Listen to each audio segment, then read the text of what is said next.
What's going on, Bucs fans? We're back here with a new episode of the Pirate Parlay podcast here on the Sick Podcast Network. I'm your host, JC Allen. We're coming fresh off of rookie minicamp. Bucs announced some signings from tryout players. They announced their undrafted free agent signings. Almost all their draft picks have signed to the roster as well, signing their rookie deals. Only Benjamin Morrison remains. We'll get into that a little bit, why maybe he hasn't signed. And why it's kind of been a trend like that the last couple of years. And we'll do it with an amazing guest, so you'll find out who it is right after this. Turn up your volume. Because you're about to listen to The Sick Podcast. Pirate Parlay. Battle intercepted, picked off in the end zone. Bucs are going to beat the Chiefs. We're the champions of the world. The sickest Tampa Bay Buccaneers podcast. It's going to be sick. Back here on the other side, I want to thank everybody for tuning in to another episode of the Pirate Parlay podcast here on the Sick Podcast Network. Everyone who's tuning in over on X or YouTube, appreciate you guys. We crossed 1,000 subscribers. That was the goal last week. We were on with David Walker, the Bucs 4th round draft pick, and we were 5 away. We finally crossed that mark. So appreciate everyone for doing that, for tuning in, for turning on those reminders every week when we're live here over on the Pirate Parlay podcast. And a huge shout out to everyone who's going to be listening to this in audio form afterwards, whatever podcast site you listen to. So appreciate all of you guys. Come check us out live sometimes. If you're on X, come on over to Twitter, or Twitter rather. Come on over to YouTube, smash that like button, smash that subscribe button, and turn those notifications on. Without further ado, though, let me introduce you to my guest for this evening. He is the editor-in-chief over there at Pewter Report. He's also a star member on that podcast, as well as the co-host of the Pegasus podcast, too, if you're into a little bit of UCF Knights football talk there. He is none other than Bailey J. Adams. Bailey, how are you doing? Good. Happy to finally be on. I know it's been crazy schedule-wise to kind of get lined up at the same time, but we finally did it. Yeah, we've been playing a little cat and mouse there back and forth, but locked you in. For those of you who are wondering, is it Wednesday? Somehow did I miss a date? No, it is, in fact, Tuesday. My son's football season ended, so we have equipment return tomorrow and Thursday, and I'm, as the equipment assistant manager, I get to organize that, which is so much fun. So we're live here on a Tuesday, which is why we have Bailey to grace us with his presence. Action-packed month, kind of slowing down for a second until things pick back up. I haven't got to talk to you about your thoughts on the draft as a whole overall. What did you think? I mean, I really enjoyed it. Obviously, there was the initial shock on Thursday night with the pick of Egbuka, and everyone thinking, are they going to go edge? They're going to go linebacker? Are they going to go corner, safety? No, they went wide receiver, and I think there was a strong reaction to that. And then things kind of reversed course and went back to the way everyone thought the draft would go, very heavy on the defense. I loved the way they did that on days 2 and 3, going with 4 straight defenders, and then obviously rounding it out with Tez Johnson. I think this is a talented group, and I think there's a lot of reason to be excited about this. Each individual guy for different reasons.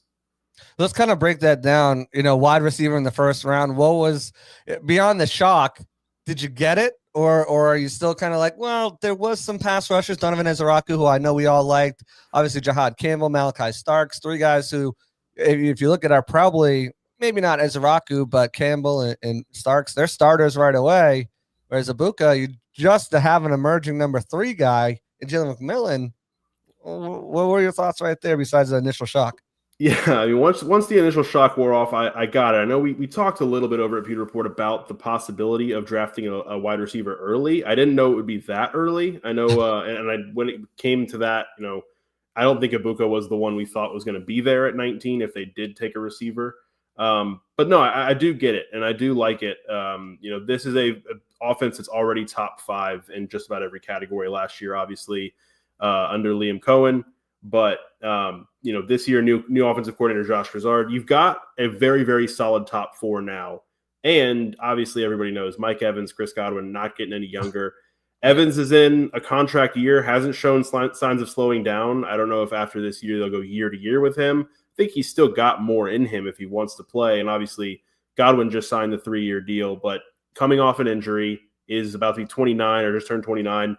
So I get it. It's insurance, but it's also, an eye toward the future as well. Yeah, and one thing that I like about it too is it doesn't allow them to stay stale.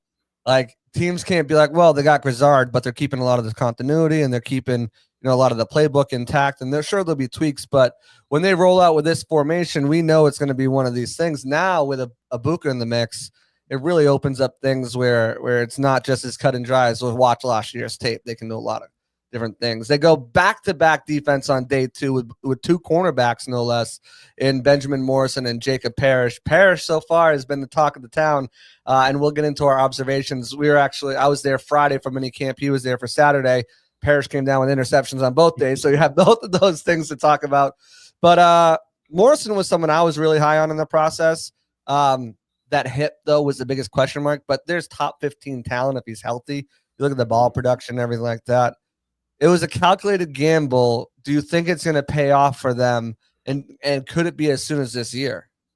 I think it absolutely can. And I think, once he gets all that completely right and is able to get on the field, he doesn't have to start right away. I mean, I know that you'd like him to as a second rounder, but we saw what happened and we've seen what happens year after year with Jamel Dean, the injury issues that pop up. And, they know that in the past several years, not just Dean, but before that, Carlton Davis, they've had to dip into their depth. And when you've got a guy with top 15 talent, like you said, to turn to, that's really exciting. And I think it's one of those things with the hip, like I'm never going to pretend like I have more information than they do. So obviously if they had all the records, they talk to people, they talk to him about it. They know way more than I do on the medical stuff. So, I can't question even that. So I love the talent and I love the potential for him to step right in, whether that is as a starter on the outside, whether he kicks in inside or whether he's, kind of waiting in the wings until somebody goes down.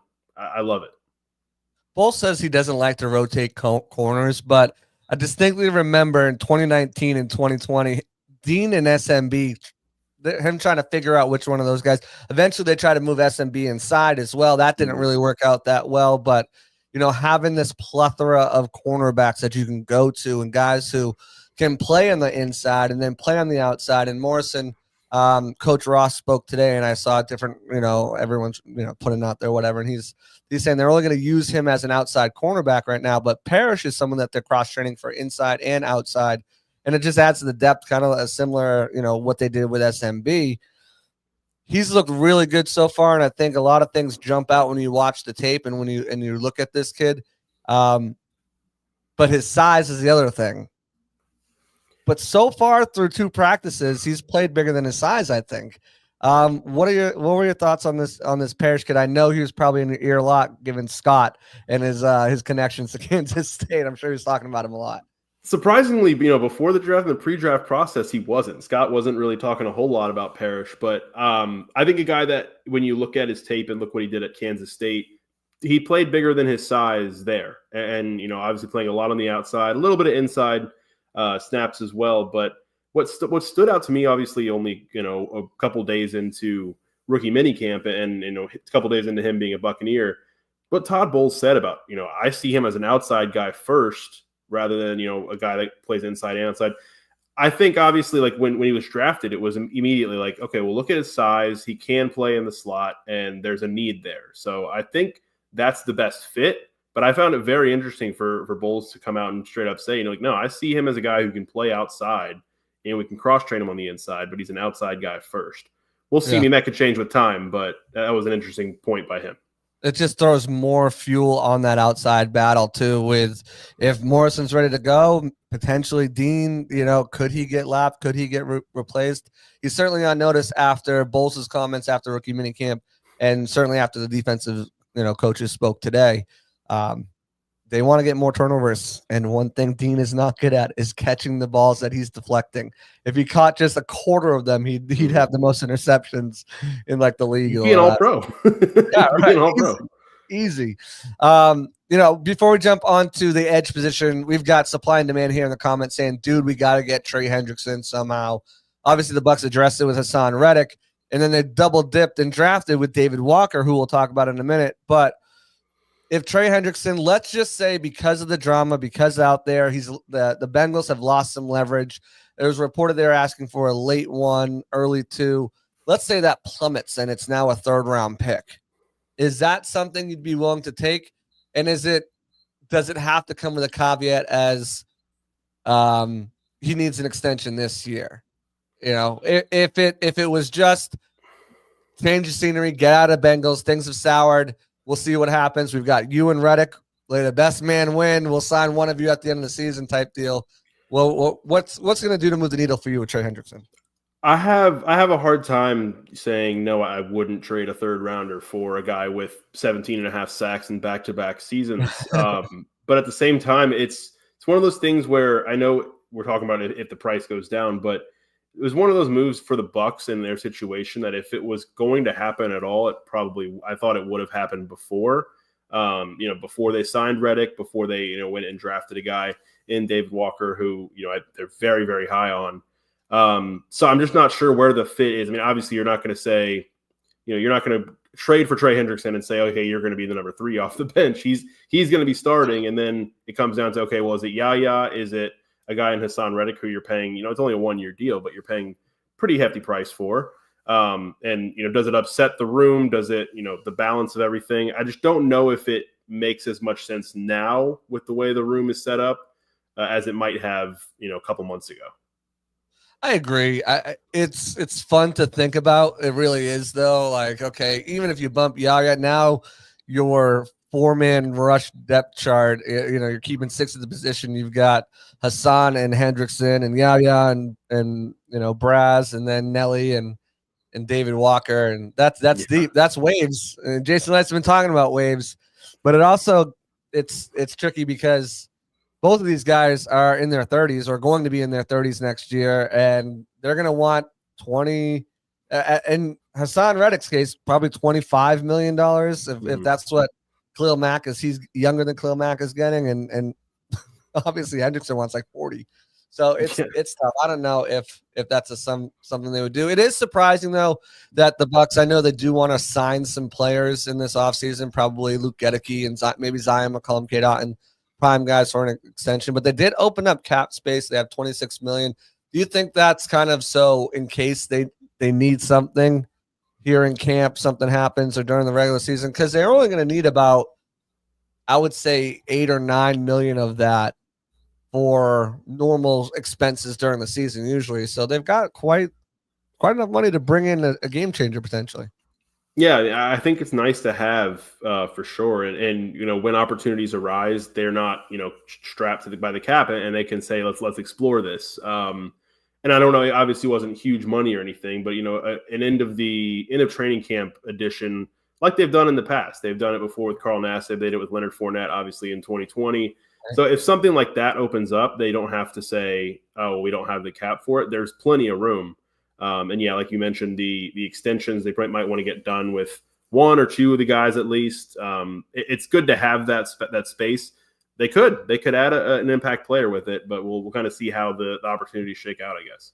Yeah, I think, it's nice to have, like you said, tucked away just in case you're making a run. Someone comes available in the middle of the season. You feel like this guy could put us over the edge. You have that money and you don't have to go scrambling for it. Let's get into David Walker, who they drafted in the 4th round.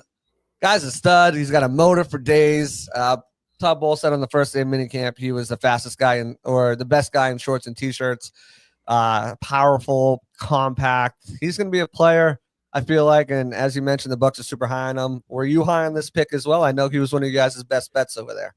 Yeah, absolutely. And I think what is obviously stands out is that we were talking to, I can't remember who it was that might have said it. If we talked to Beal on day 3, I think it was, maybe it was McCartney. I think it might have been McCartney. They said, when you're watching tape at that level, you shouldn't have to wonder where the guy is on the screen. And that's not the case with David Walker. They obviously, when you put on that tape, where he is at all times. And obviously the production was incredible. And I think, like you said, the motor is fantastic. And he's one of those guys where, I know they've had the 2 days of rookie mini camp. They're going to have OTAs and then mandatory mini camp. I want to fast forward to getting the pads on in training camp and just see where he's at and kind of, get a real good look at him in pads, because obviously as it is right now, you can be wowed by it, but I want those pads to come on and I'm excited to see what he can do. Yeah. Can he use that bull rush on Tristan or Luke? We'll see. That's going to be definitely fun to watch. And then obviously another edge rusher, interior rusher, can do a little bit of all of it. And Elijah Roberts in the 5th round kind of came out of nowhere, especially for me. When I initially looked at him, because he's been listed as an edge everywhere. And again, I don't watch college football all season long, so I take the people for this. So when I looked at him as an edge, I was like, this is not like a typical Bucs edge.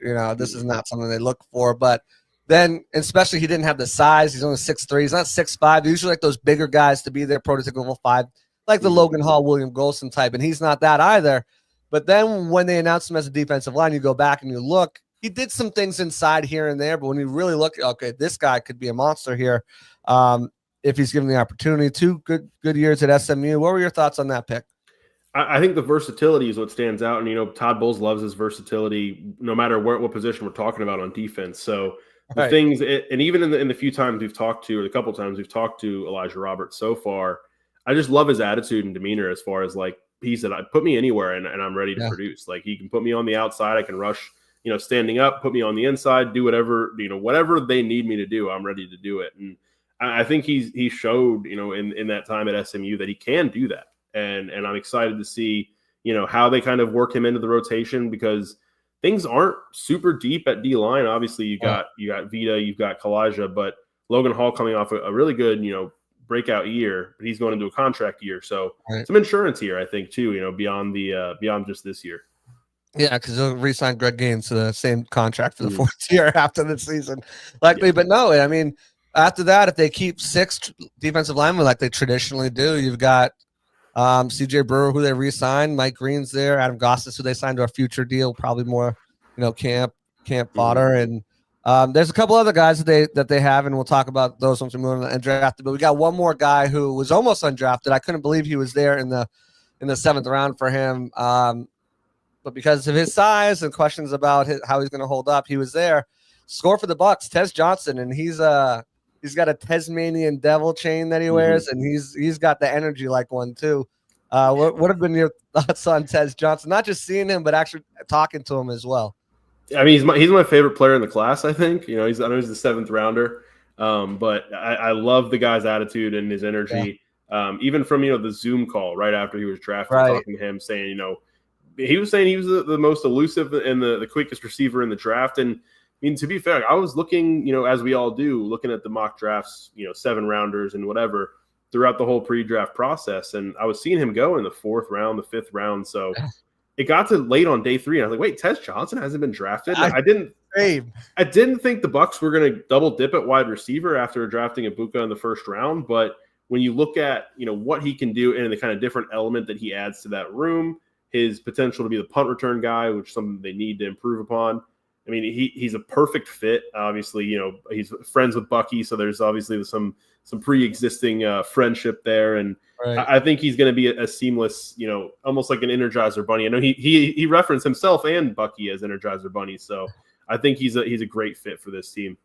Coming in and declaring himself the punt returner right away, and the Bucs have been looking for this guy, and I think this is the guy, right? They didn't spend draft picks on them the last couple of years, but Devin Tompkins, that small shifty guy, you can use as a gadget guy who can be a returner, who can do some cool things, running the ball, just get the ball in his hands.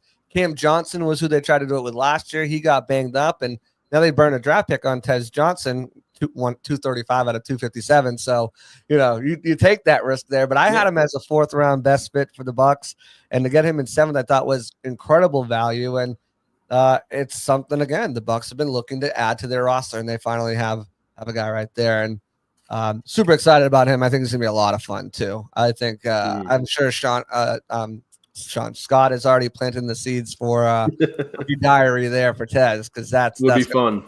Would be very fun.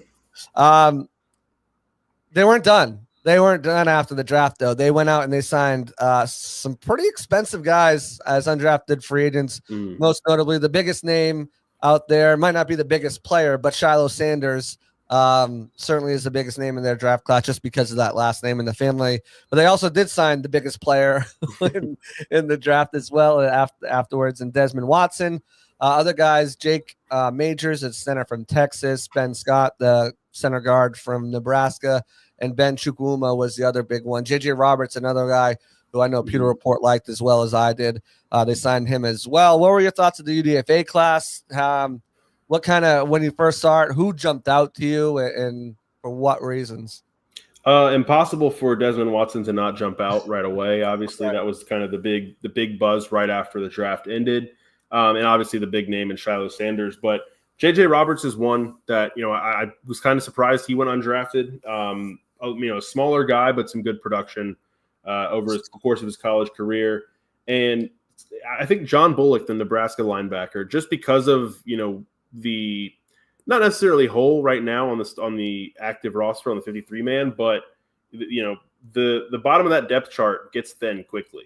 Yeah. And if he can, step up and find that, maybe fifth or sixth role, whether that's on the practice squad, who comes a game day guy a couple times a season, I think there's potential there. I mean, last year, obviously 10 tackles for loss, 4 sacks, 5 pass breakups at Nebraska. So I think a guy who could fill a need at that position where it's, after you get past Levante David, Servassier Dennis, and obviously Anthony Walker, you're kind of wondering who's going to step up and take those roles. Yeah. Who is it going to be? And let's kind of jump into who could be there for them that might be unexpected, because the Bucs hosted their rookie mini camp. Me and myself and Bailey were there on separate days, so we got the full rundown for you. But there was our chance to see not just the draft picks, but some of the undrafted free agents. And subsequently, every year, they bring in tryout players who aren't on the roster, aren't signed, and if you perform, you get that opportunity. And another guy who they brought in was at that linebacker room was Nick Jackson out of Iowa, super productive guy. Similar vein, in my opinion, to John Bullock, just, grind and grit, hard-nosed linebackers, very smart, not super uber athletic, but productive guys because they know where to be. They're always in the right spot, and they play sound football, are able to disengage off blocks, but don't ask them to carry, a move tight end up the seam, because they're not going to be able to do it. Who jumped out to you out of rookie mini camp as far as some of the undrafted guys, and of course, who caught your eye as the Bucs draft picks descended on Tampa Bay? Yeah, I think it's kind of a weird pick here, maybe, because I don't know that he did anything overly impressive. Well, the day that I was there, or even on Friday, from what I read and gathered, but just a guy who I'm intrigued by is Garrett Green, the West Virginia quarterback turned wide receiver. Maybe, obviously the path that Julian Edelman took all those years ago.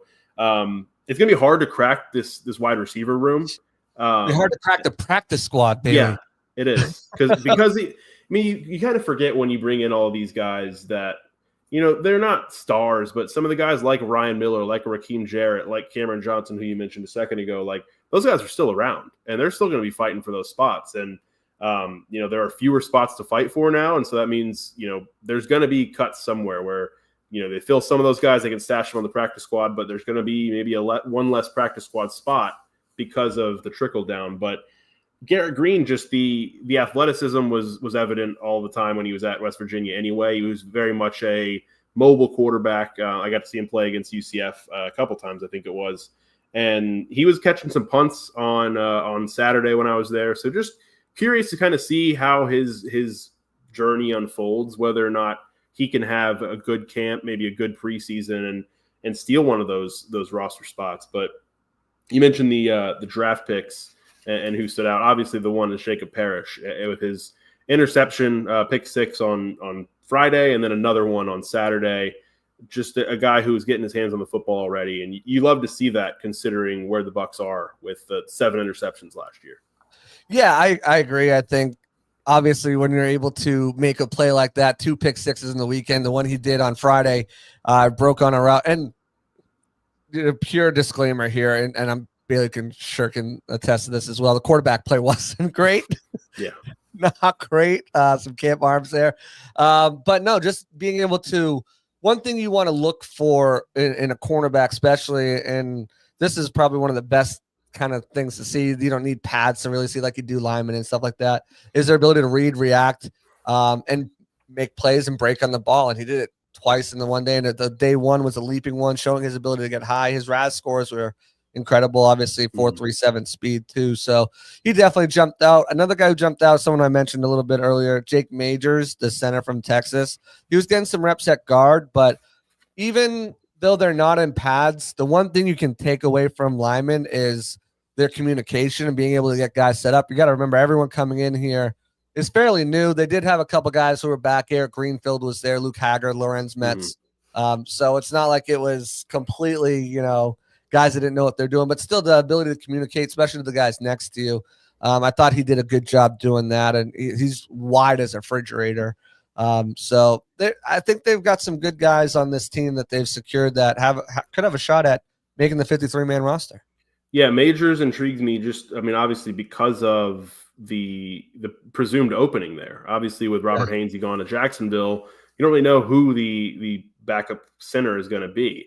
Ben Bredesen, who's obviously the starting left guard, he's got experience playing center as well, but I don't think you often want your backup center to be a guy who's on the starting lineup. So there's potential there for Majors or somebody else to kind of assume that role and really carve out a niche for themselves, because obviously Graham Barton will be his second year. He's going to be, hopefully the long-term center here in Tampa. But, if you can get that kind of Robert Hainsey role that is now, left voided, that'd be interesting for him. A guy who's, like you said, communication wise, you could see it right away. And, between the ears, obviously off the charts, with all that. So it'll be interesting to see.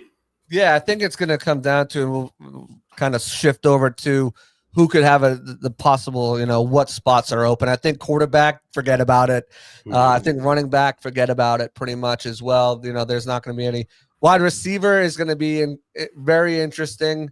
That battle for the 5th spot, potentially 6th spot, depending on how many they keep, is going to be tough. You got Tez Johnson, Sterling Shepard, Rakim Jarrett, Ryan Miller, Trey Palmer, Cam Johnson, Garrett Green, and more as well that are trying to compete. So that's going to be really interesting. I don't think any undrafted guys have an opportunity to crack that.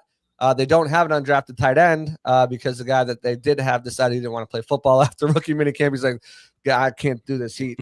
He's out. Heat one day, thunderstorms of light emergency thunderstorms. Get me out of here. Just get me out of here. I ain't doing that. So you come on offense. It's really the offensive line, in my opinion. And depending on what the Bucs keep, sometimes they'll keep 9, sometimes they'll keep 10. To me, I feel like they've got 8 locks to 5 starters, and then Sue Opeta, Elijah Klein, and Charlie Heck. So potentially 2 spots. Ben Chukwuma, who the raw kid from Georgia Tech, is there. Obviously, the Bucs have guys that they like as well. Lorenz Metz, Luke Haggard, Salas Cianci, Raekwon O'Neal. Those guys are on the roster. Garrett Greenfield. And then Ben Scott and Jake Majors, who we just mentioned too, both guys who they're trying to get that center guard flexibility. There's potentially a spot for 2 guys. Who do you think out of these undrafted guys has a chance to crack it to earn that 9th or 10th or 10th spot? Yeah, we were just talking about Majors. I think he's up there on that in terms of that group. Chukwuma is interesting because he's obviously, like you said, he's so raw. He's only, I think, a couple years into football and playing the position. They gave him, the biggest guarantee in $300,000. I think he's obviously more developmental guy. I don't know if you're going to use a roster spot on somebody you're trying to develop behind the scenes. I think the hope there is the guaranteed money, getting him in the room with these coaches and kind of bringing him along throughout this summer and into camp will have him feeling confident that he can, stick around, sign to the practice squad, and you've got a guy there that you're going to keep working on. So I think it's Majors, and I think Ben Scott, like you mentioned, is probably the other one in the mix. But it is going to be hard because they do have so many guys already that have a leg up because of the experience, because of being in the room already, and just in general, guys they like. Right. Yeah, it's going to be interesting to see how that plays out. The one thing with Chukwuma, kind of like that will be interesting to watch, is do they feel they can get him through? Because last year they didn't feel like they could get Tyreek Funderburk through.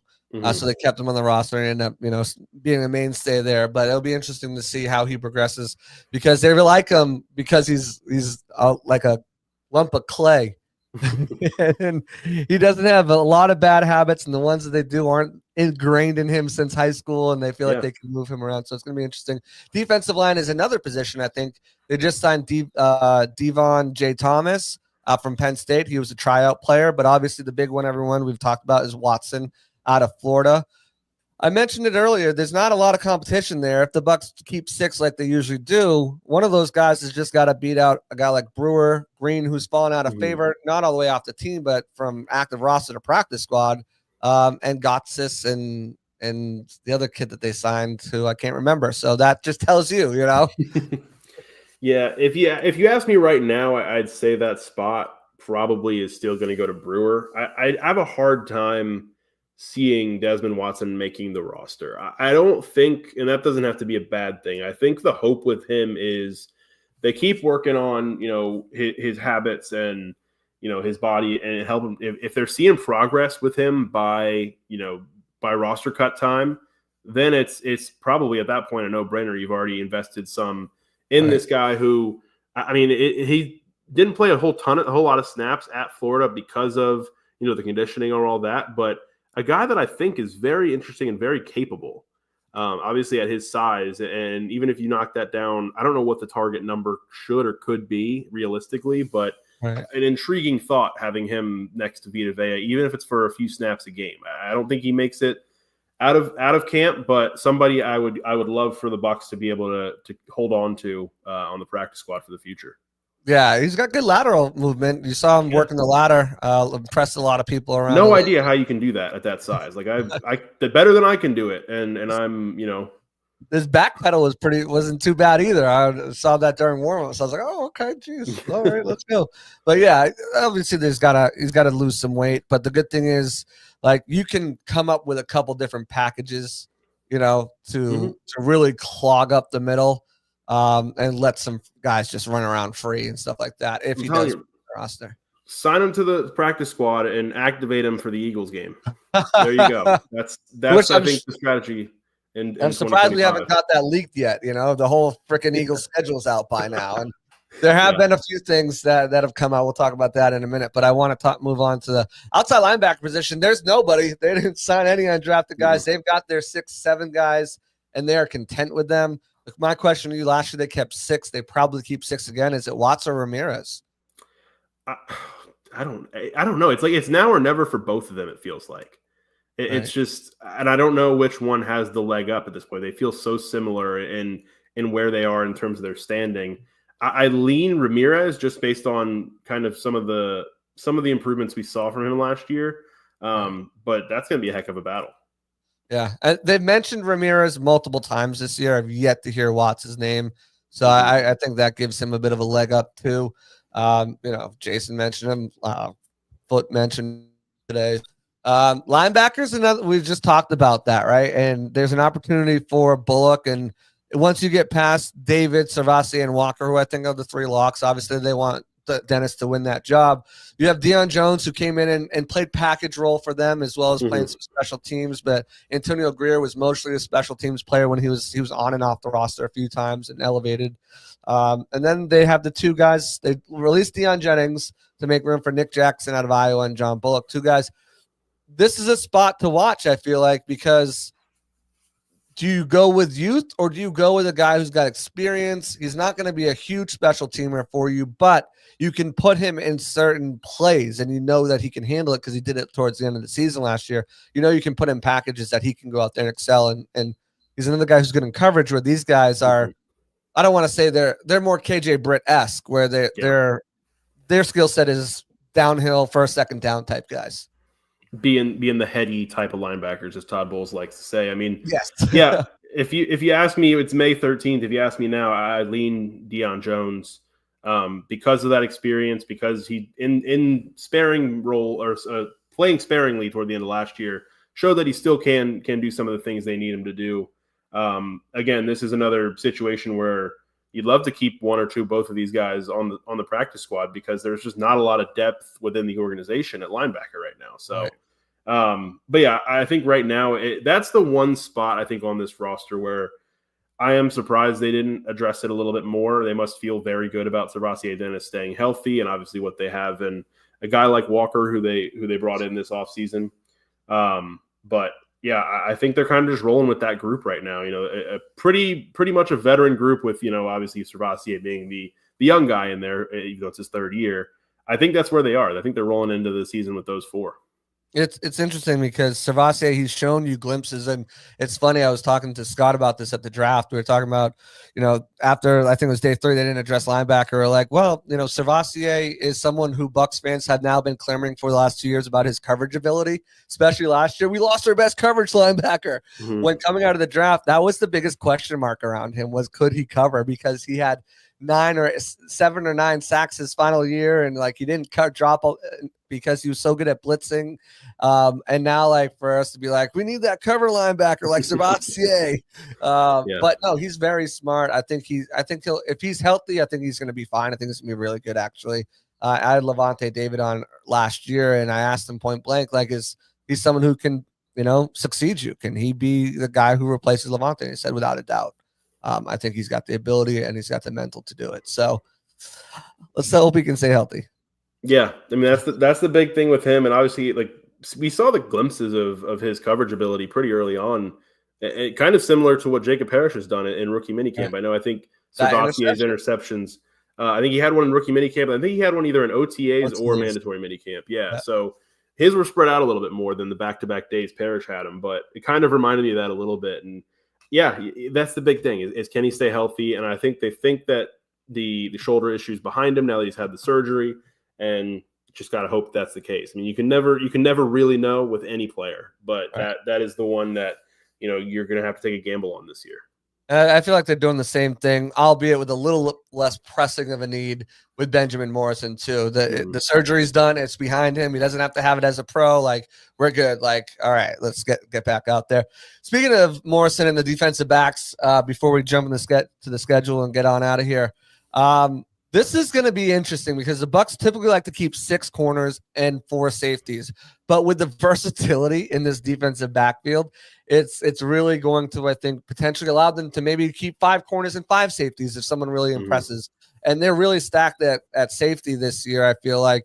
When you look at that room, it's obviously Antoine Winfield Jr., Tyke Smith, although Coach Rapone, he always says something every year. Last year, he's like, I want – Antoine Winfield should have 7 interceptions in one game. This year, he's like, we'll see if Tyke can play safety. I don't know. There's a lot of communication. What do you mean we'll see? You made it pretty clear. Yeah, you've made it pretty clear that's what you need him to do. So that's worrying to hear. Yeah, yes, he can play safety. We're going to work on communication is what it should have been. But Rapone loves to do that stuff. So I'm not worried. After that, you've got Christian Izien, I feel like, because rosters aren't broken down into nickel, safety, corner, and with the versatility, it matters. All 3 of those guys can play there anyways. Yeah. And then that 4 safety spot is likely Kayvon Merriweather. They really liked what he did after he came back from the Lions. They talked glowingly about him all offseason. And it's a big reason that he was a big reason they didn't feel like they needed to reach or really address that position in the draft. They felt like they had good depth there. But they've got some guys, Rashad Wisdom and Marcus Banks. 2 guys are high on there, undrafted last year within the entire year.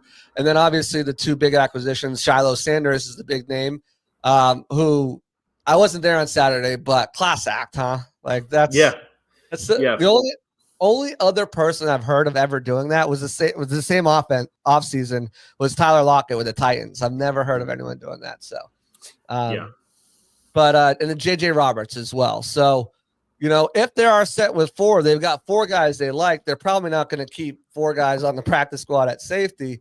It opens up that competition and opens up the question, could they keep 5 cornerbacks? We'll talk about them in a second, and 5 safeties instead of the traditional 6 and 4, which they usually do the last couple of years.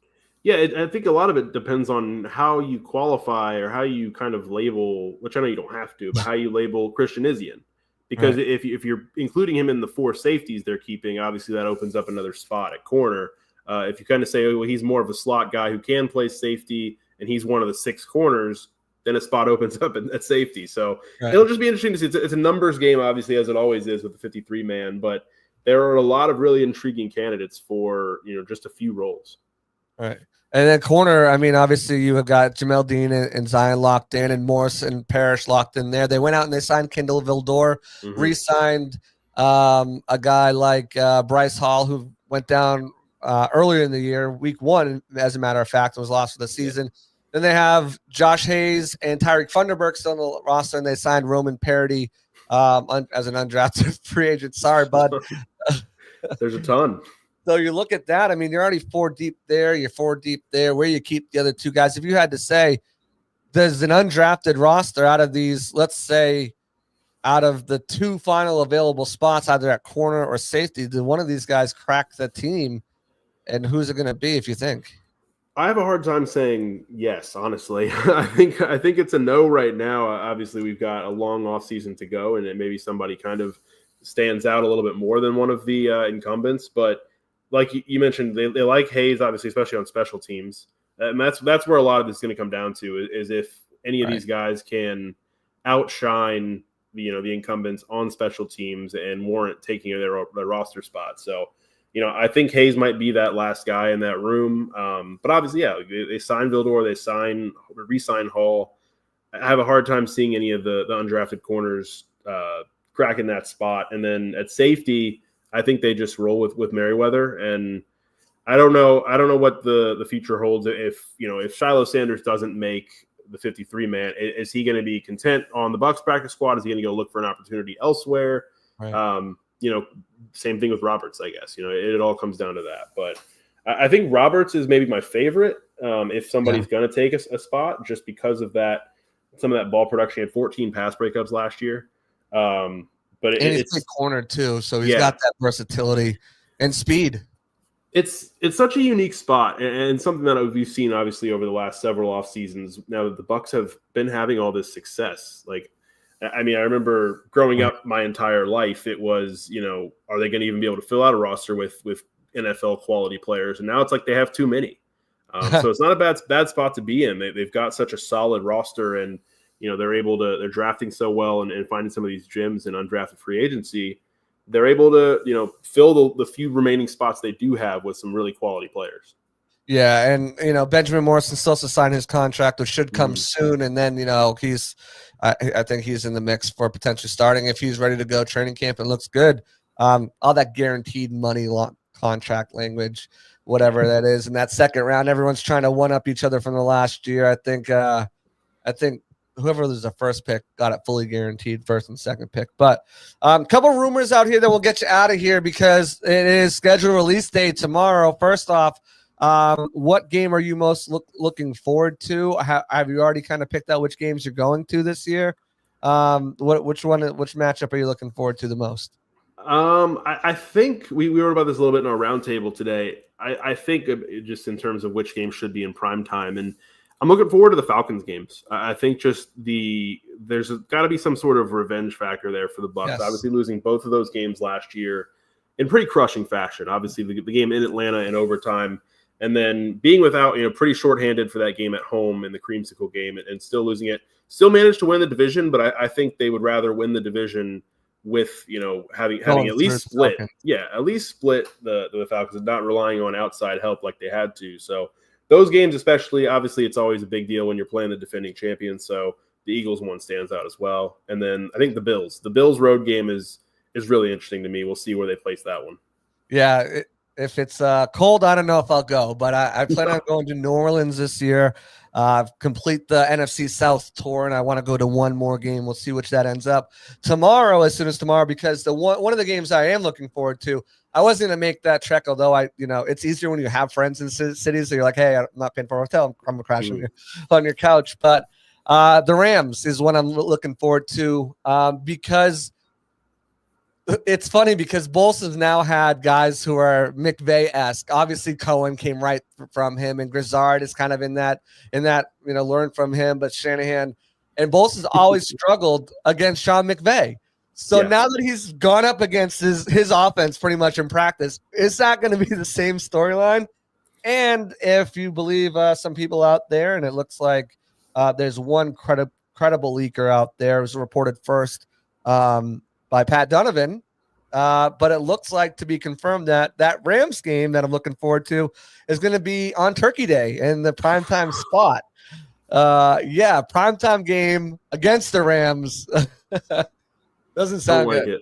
it. Don't like it for those two reasons, and I just also let me just enjoy my Thanksgiving, watch some other games, and All I right. don't know. I know when the Bucs played on Christmas a couple years ago against Arizona, it's like, all right, gotta leave, family. I'll see you guys later. I gotta go cover this game. I mean, at least it was on the road, but Right. Always tough on a holiday. I gotta go plump myself down after I ate all this turkey. Try not to fall asleep with that flan, whatever it's called, tryptophan. I think, I don't know, and cover this game. So yeah, it's gonna be fun. I did see somewhere, and again, I don't know. It's rumor season, it's league season. It looks like if things hold up, the Bucs might be opening the season on the road against the Panthers. So I don't know. Okay. People are putting stuff out. You can't trust everything yet. It's funny. I made the joke earlier that the Eagles schedule is pretty much out there. We've not got one real thing about the Bucs at all. And again, this is a team that won 10 wins, won the division. Everyone's talking about Baker Mayfield and Bucky Irving and Mike Evans, Levante David. No one's talking about this Bucs team once again, who nailed the draft.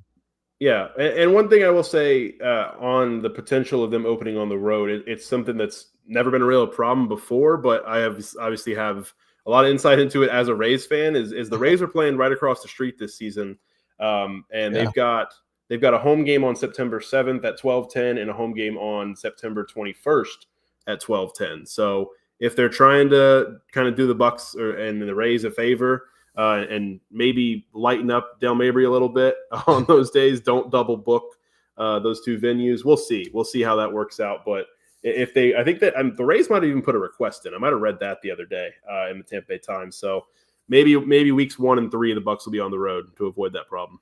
Is it for you? Is it where? Well, I mean, it's a little different because we're in the press box now, so it's not like we're not dying out there. But would you rather have early home games to have that extra advantage of teams not used to playing in the heat, or would you rather be like, no, go on the road? I don't even want to walk from my car to the stadium because it's so damn hot. What would you rather prefer in those early seasons? I mean, I think there is an advantage to it as the home team. You practice in it, all summer, and there is some of that. I don't know how much. Like, I'm kind of curious. I'd be very curious to see, from a perspective of someone who actually is coming in to visit Tampa, how much that affects preparation or affects them on game day.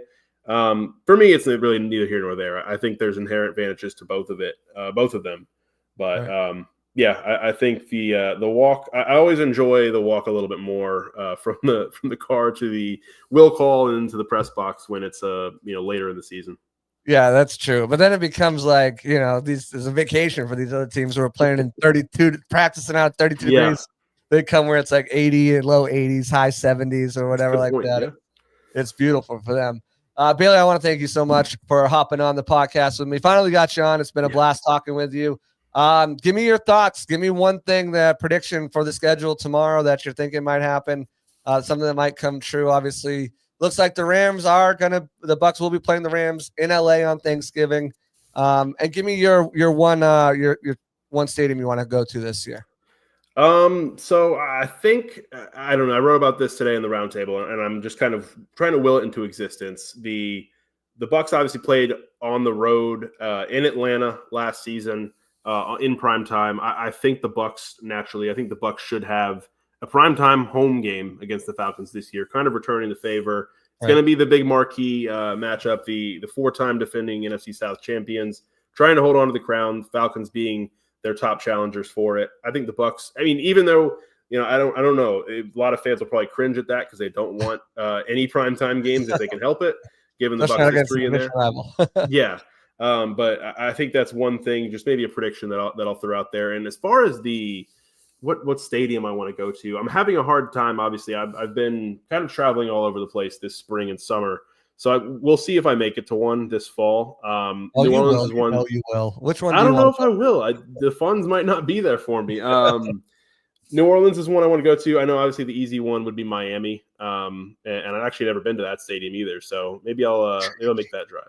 It's trashy.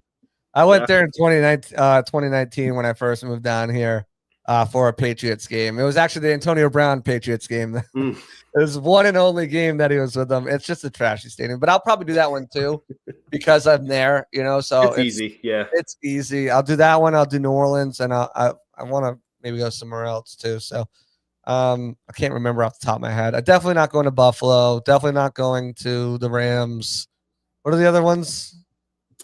Besides Seattle, not doing Seattle, too far. Yeah, I don't know. Maybe not. Houston, Maybe I think. Is Houston on the road, I think? Oh, Houston is on the road. Texans would be fun. Detroit or Houston, I think, would both be pretty fun. Detroit would be a good one, too, depending on where it is. But awesome. Yeah. All right, Bailey, thank you so much. I appreciate your time, man. Go ahead and tell everyone where you're doing your awesome work. And he's the man behind the plan over there, editing the works of arts that you see come out over our Pewter Report. Yeah, pewterreport.com, at Pewter Report, at Bailey J. Adams 22. I really, really appreciate you having me on. It was fun. I'm glad we could finally do it. I know I told you all along Wednesdays are tough for me, so we got to make it work on a Tuesday. Absolutely. Well, I appreciate you coming on. Appreciate everyone in here. Like, subscribe, turn notifications. If you're on X, pop over to YouTube. Like, subscribe, turn on notifications. Everyone listening in podcast format afterwards, I appreciate you so much. We'll be back next week, probably our normal time, maybe Tuesday again, though. I do have a special guest. I'm working on a really special guest who's drawing a lot of buzz right now in Tampa Bay. But I'll have a special guest next week, too, former Buccaneer.